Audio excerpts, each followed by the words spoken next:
This video was powered by flying horses. A friendly reminder, please don't do drugs or you will become like Muhammad. So I was on the interwebs, and I stumbled upon this.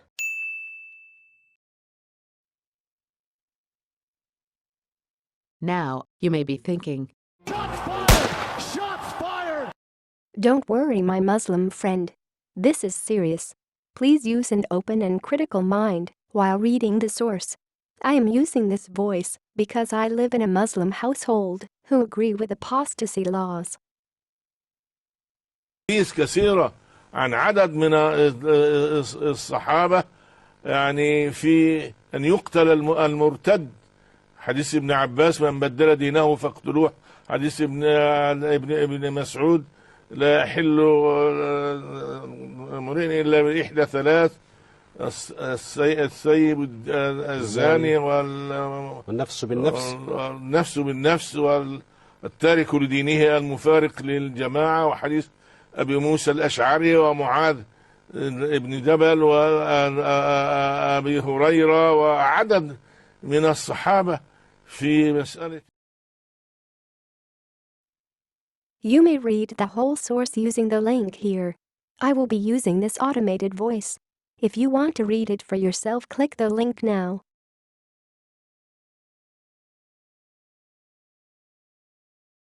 This is a translation of Ibn Ishaq's Sirah. Now, the apostle was anxious for the welfare of his people, wishing to attract them as far as he could. It has been mentioned he longed for a way to attract them. When the apostle saw that his people turned their backs on him, and he was pained by their estrangement, which means no longer being on friendly terms or part of a social group, from what he brought from God, he longed that there should come to him, from God, a message that would reconcile his people to him. Because of his love for his people and his anxiety over them, it would delight him if the obstacle that made his task so difficult could be removed, so that he meditated on the project and longed for it, and it was dear to him.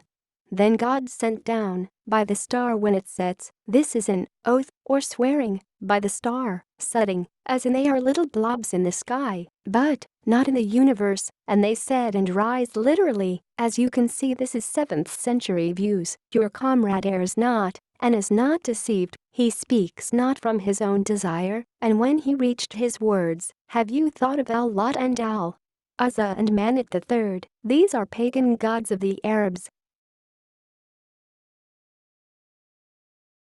Now, this is where Mo gets possessed. Satan put on Muhammad's tongue, these are the exalted Haranic, meaning cranes, as in birds, whose intercession is approved.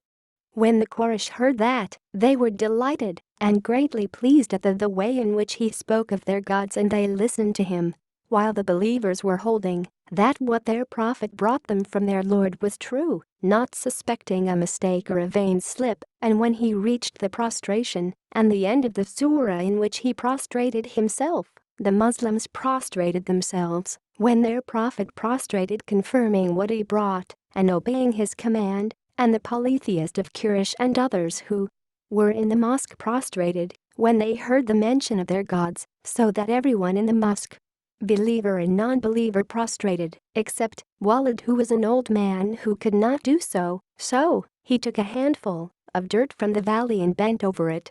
Then the people dispersed and Quraysh went out, delighted at what had been said about their gods, saying, quote, Muhammad has spoken of our gods in splendid fashion. He alleged in what he read that they are the exalted Haranic whose intercession is approved, end quote. The news reached the Prophet's companions who were in Abyssinia, it being reported that Quraysh had accepted Islam, so some men started to return, while others remained behind. Then Gabriel came to the apostle and said, What have you done, Muhammad? You have read to these people something I did not bring you from God, and you have said what he did not say to you. Muhammad had just committed shirk. Shirk is highest offense a Muslim can make, their perfect prophet the greatest error.